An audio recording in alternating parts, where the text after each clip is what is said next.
Bismillahirrahmanirrahim. Assalamualaikum warahmatullahi wabarakatuh.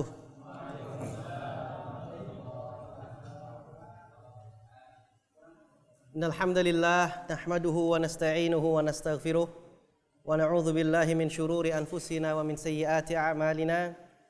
May yahdihillahu fala mudhillalah wa may yudlil fala hadiyalah. Asyhadu an la ilaha illallah wa asyhadu anna Muhammadar Rasulullah. Ikhwah yang dirahmati Allah Subhanahu wa taala. Alhamdulillah pada sore hari ini kita diberikan oleh Allah Subhanahu wa taala banyak sekali nikmat. Nikmat yang pertama, yang paling besar, yang harus kita syukuri, harus kita jaga adalah nikmat kita masih dalam kondisi sebagai seorang muslim. Nikmat beragama Islam. Ini adalah nikmat yang paling besar yang tidak bisa kita nilai dengan nilai apapun. Nikmat Islam ini merupakan hidayah dari Allah Subhanahu wa taala. Oleh karena itu, kita diperintahkan oleh Allah Subhanahu wa taala untuk menjaga nikmatul Islam dengan senantiasa berdoa kepada Allah untuk kita istiqomah di atasnya. Doa yang kita panjatkan untuk menjaga nikmatul Islam dalam satu hari setidaknya 17 kali kita baca, yaitu di dalam sholat kita. Doa kita baca di dalam sholat kita, yaitu ketika setiap awal rokaat, ketika kita membaca surat Al-Fatihah, di mana di dalam surat Al-Fatihah yang kita baca ada ayat yang berbunyi Ihdinas siratal mustaqim. Tunjukilah kami jalan yang lurus. Para ahli tafsir mengatakan jalan yang lurus itu adalah Islam. Maka pertanyaannya, kita kan sudah beragama Islam. Kenapa masih minta diberi petunjuk oleh Allah agama Islam? Padahal kita sudah beragama Islam. Jawabannya, karena hati kita itu berbolak-balik. Hati atau dalam bahasa Arab ya disebut sebagai al-qalbu. Summiyal qalbu litaqallubihi. Dinamakan al-qalbu karena dia sering berbolak-balik. Jadi jarang ada orang yang memilih satu pilihan dari awal sampai dengan akhir hayatnya. Dia selalu berbolak-balik tuh. Sekarang pengennya A, sekarang cita-citanya mau jadi pengusaha duren misalkan. Bulan depan udah berubah, pengusaha sirsak. Bulan depannya lagi udah berubah lagi, pengen belajar gitu.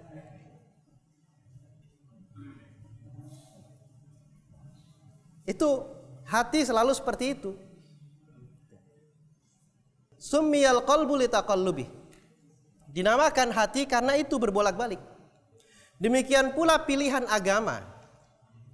Ketika kita memilih agama Islam, sangat tidak tertutup kemungkinan agama ini akan hilang dari dalam diri kita. Entah dengan kita sadari ataupun tidak. Kalau disadari, maka itu lebih parah lagi. Karena terkadang agama seseorang itu hilang tanpa dia sadari. Jadi nggak sadar kalau ternyata dia itu di hadapan Allah Subhanahu wa taala sudah tidak lagi seorang muslim. Nah, ini bahaya nih. Ya. Agamanya Islam, mengakunya Islam, tidak kenal agama yang lain, tapi tidak pernah mengerjakan sholat misal.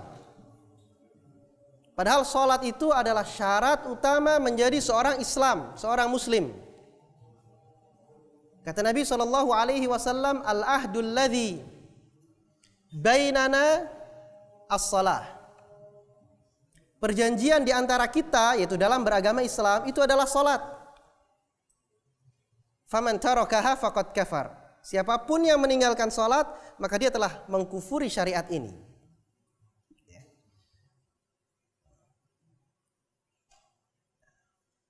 Malas salat sekali meninggalkan.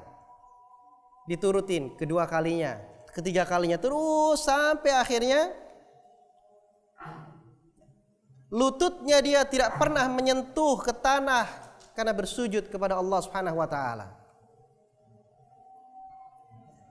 Tidak disadari seperti itu. Oleh karena itu kita selalu meminta kepada Allah untuk ketetapan hati dalam pilihan kita, pilihan agama. Ihdinas siratal mustaqim, agar kita tidak berpindah-pindah keyakinan. Bahwa ini keyakinan kita. Dan ini adalah nikmat yang sangat besar yang Allah Subhanahu wa taala anugerahkan kepada kita. Harus kita jaga. Ikhwan dirahmati Allah Subhanahu wa taala, di antara bentuk penjagaan terhadap nikmat ad-din, nikmatul Islam,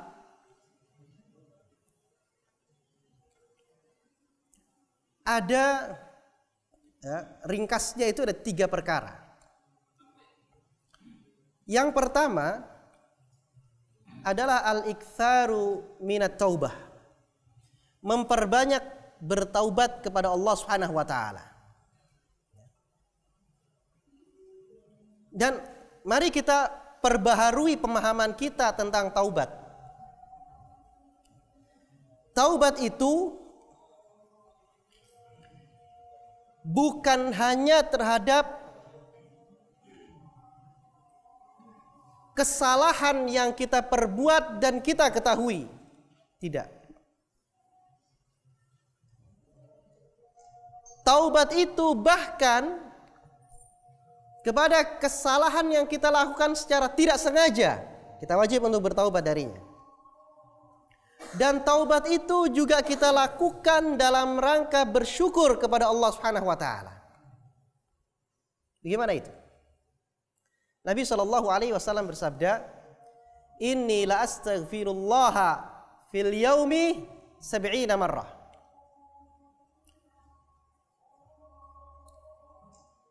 Wa fi riwayah 100 marrah. Kata Nabi SAW, aku setiap harinya beristighfar dan bertaubat kepada Allah 70 kali. Di sebuah riwayat yang lain disebutkan 100 kali. Ya, Nabi SAW dalam sehari taubatnya itu 100 kali.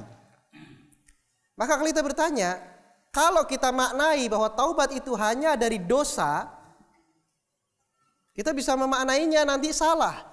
Berarti Nabi setiap hari berbuat dosa 100 kali. Na'udzubillah min dzalik. Dari pemahaman yang seperti itu. Jadi kenapa Nabi memperbanyak istighfar, memperbanyak taubat kepada Allah? Karena tahu bahwasanya taubat itu akan meningkatkan derajat kita di hadapan Allah.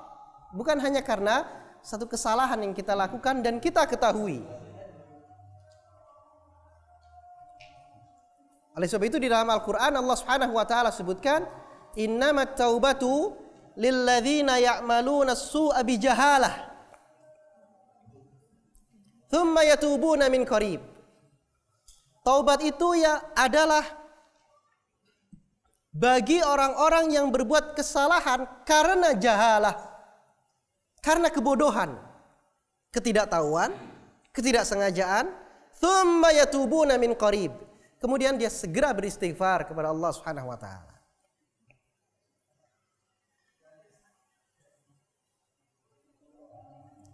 Oleh karena itu syariat kita selesai kita sholat, ya, dan kita tahu bahwa sholat itu adalah amalan yang terbesar yang kita lakukan untuk Allah Subhanahu wa taala. Tapi selesai kita sholat baru salam, assalamualaikum, assalamualaikum. Apa kalimat pertama yang kita ucapkan? Astaghfirullahaladzim. Astaghfirullah, astaghfirullah. 3 kali. Beristighfar kepada Allah setelah kita mengerjakan satu amalan yang paling besar pahalanya di hadapan Allah. Istighfar. Nah, ini yang pertama. Ini adalah bentuk penjagaan agama kita. Yang pertama adalah dengan al-iktsaru minat taubah. Kemudian yang kedua adalah ijtinabul ma'asi.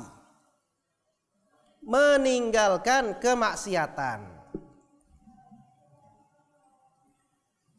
Meninggalkan kemaksiatan ini kita harus saling membantu satu dengan yang lainnya.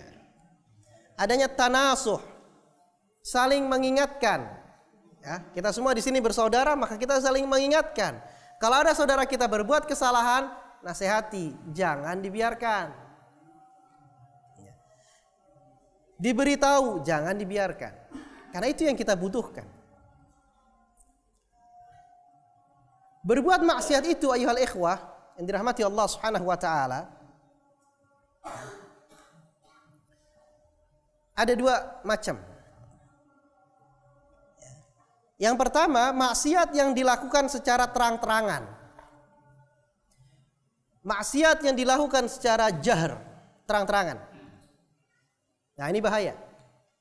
Karena kalau seseorang berbuat maksiat terang-terangan dan dia dengan penuh percaya diri berbuat kemaksiatan, maka dia tidak masuk dalam golongan orang yang akan mendapatkan maaf dari Allah Subhanahu wa taala. Kata Nabi alaihi salatu wassalam, kullu ummati mu'afa illa al-mujahirun. Setiap umatku akan termaafkan kesalahannya, kata Nabi SAW, kecuali al-mujahirun, orang-orang yang berbuat terang-terangan dalam dosa, dalam maksiat. Karena dia tidak lagi ada rasa malu di hadapan Allah Subhanahu wa taala atas perbuatannya tersebut. Nih. Mujahir, dia terang-terangan dalam berbuat dosa. Wa minal ijhar, termasuk bentuk terang-terangan dalam berbuat dosa itu, seseorang berbuat maksiat sembunyi-sembunyi, kemudian dia ceritakan kepada temannya. Dia ceritakan kepada rekannya. Oh, saya kemarin berbuat ini dan itu maksiat. Dia ceritakan, maka itu termasuk dalam kategori al-ijharu fil maksiyah. Terang-terangan dalam berbuat maksiat. Jenis maksiat yang kedua adalah maksiat yang dilakukan dengan sembunyi-sembunyi. Jadi nggak ada orang yang tahu. Sembunyi-sembunyi. Apa bahayanya? Bahayanya akibatnya juga berat. Nabi SAW bersabda, "Inni la a'lamu aqwaman." Sesungguhnya aku mengetahui ada sekelompok orang, sekelompok kaum, ya'tuna yaumal qiyamati bihasanatin ka'amthali jibali tihamah. Dia datang di hari kiamat dengan membawa pahala sebesar gunung Tihamah, kata Nabi. Bidon, putih, besar, karena pahalanya banyak. Ya sholatnya ada di situ, ya puasanya, ya sedekahnya, ya banyaklah kebaikannya dia. Fayaj'alahu Allahu haba'an manthura, tapi kemudian Allah jadikan gunung itu seperti debu yang berterbangan. Hilang. Habis.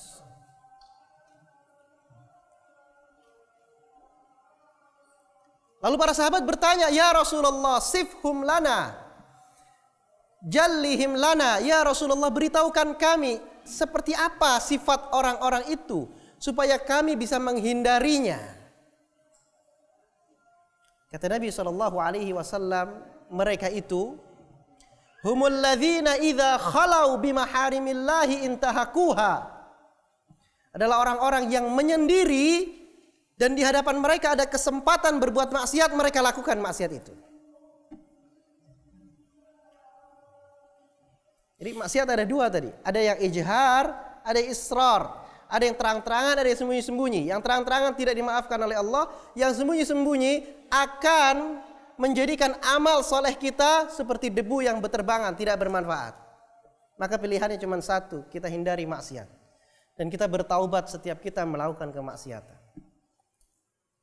Ini yang kedua. Yang ketiga, al-amalus salih hasbal istita'ah. Berbuat amal kebaikan sesuai dengan kemampuan kita. Allah Subhanahu wa taala berfirman, "Fattaqullaha mastata'tum." Bertakwalah kepada Allah sesuai dengan kemampuanmu, sesuai dengan kemampuan kalian. Maka kita berbuat amal soleh nih, semampu kita berbuat amal soleh. Kalau kita masih mampu untuk sholat dalam kondisi sempurna, maka kita lakukan sholat dalam kondisi sempurna. Kalau kita sakit, bagaimana Ustadz? Apakah boleh tidak sholat? Nggak boleh. Kalau kita sakit pun harus tetap sholat selama kita masih sadar. Kecuali kalau udah nggak sadar, sudah hilang kesadaran kita, ya itu nggak sholat gitu ya. Tapi kalau selama kita masih sadar, tetap harus sholat. Nggak bisa berdiri, maka sholatnya dengan duduk. Duduk aja nggak kuat, sholatnya dengan berbaring. Mau ngambil air wudhu nggak kuat, dengan tayamum. Ngangkat tangan aja nggak bisa, ya udah sholat aja kayak gitu. Nggak usah wudhu, nggak usah tayamum. Dia nggak mampu. Istita'ah, sesuai dengan kemampuan. Fattaqullaha mastata'tum. Nah, itu ringkasnya. Bagaimana kita menjaga agama kita supaya tidak hilang adalah dengan berusaha di 3 hal itu. Bertaubat kepada Allah Subhanahu wa taala, kemudian kita berusaha untuk menjauhi kemaksiatan, baik yang terang-terangan maupun sembunyi-sembunyi, dan yang ketiga adalah kita semampu kita mengerjakan ketaatan kepada Allah Subhanahu wa taala. Dengan cara itu biiznillah agama kita akan terjaga. Sehingga kita merealisasikan firman Allah Subhanahu wa taala, "Wala tamutunna illa wa antum muslimun." Ya. Jangan sampai kita mati kecuali dalam kondisi kita Islam. Karena kita nggak tahu kapan kita mati. Tiba-tiba malaikat maut nyabut nyawa kita, sekarang kita juga nggak tahu. Bisa jadi. Maka yang kita lakukan adalah kita jaga sampai akhir hayat kita keislaman ini supaya tidak hilang dari dalam diri kita. Nah, ini ikhwan dirahmati Allah Subhanahu wa taala. Sekedar nasihat untuk saling mengingatkan di antara kita, saling menguatkan di antara kita.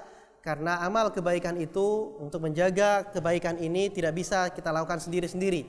Sebab Allah Subhanahu wa taala berfirman, "Wal 'asr innal insana lafi khusr." Demi masa sesungguhnya manusia semuanya rugi. Illal ladzina amanu wa 'amilus shalihat, kecuali orang-orang yang beriman dan beramal saleh, wa tawasau bil haqq wa tawasau bis sabr, dan saling mengingatkan, saling menasehati dalam kebenaran, saling menasehati di dalam kesabaran. Maka semoga apa yang kita sampaikan pada kesempatan sore hari ini bagian dari at-tawasi bil haqqi wat tawasi bis sabr. Aqulu qouli hadza, subhanakallahumma bihamdika asyhadu an la ilaha illa anta astaghfiruka wa atubu ilaik. Wassalamualaikum warahmatullahi wabarakatuh.